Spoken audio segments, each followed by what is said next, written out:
Ako sila'y hindi pa alam kung ano yung gusto, pero may pangarap.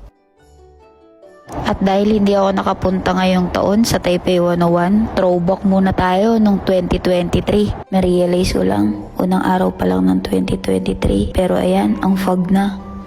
Kaya hindi nakakapagtaka na sobrang challenging ng 2023.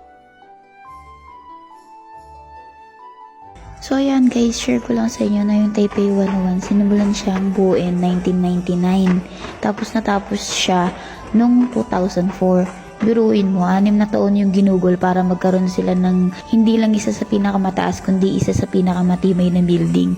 Kasi hindi naman lingid sa kaalaman nating lahat, 'di ba?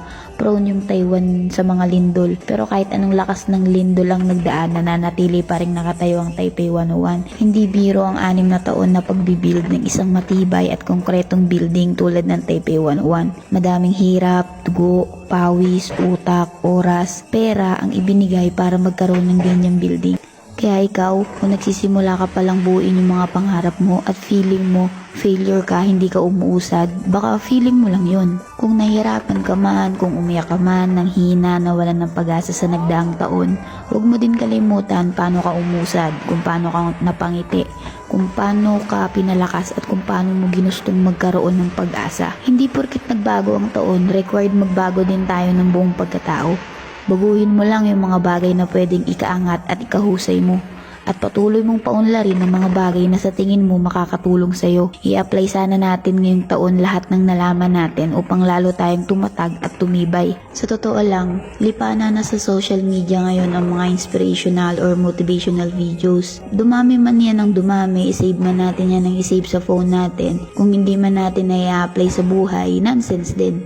Yung phone lang natin yung namomotivate, tayo hindi. Bagyuhin man tayo ng katamaran, ulanin man tayo ng mga problema, kung magpapatuloy tayo, di tayo mapipigilan. Hingi lang tayo lagi ng lakas kay God para lumaban ulit. Humingi tayo dun sa nagbibigay mismo ng lakas, kay Lord. Sabi nga 'di ba, gawin lang natin ang gawin yung mga bagay na masaya tayo, yung mga bagay na gusto nating marating.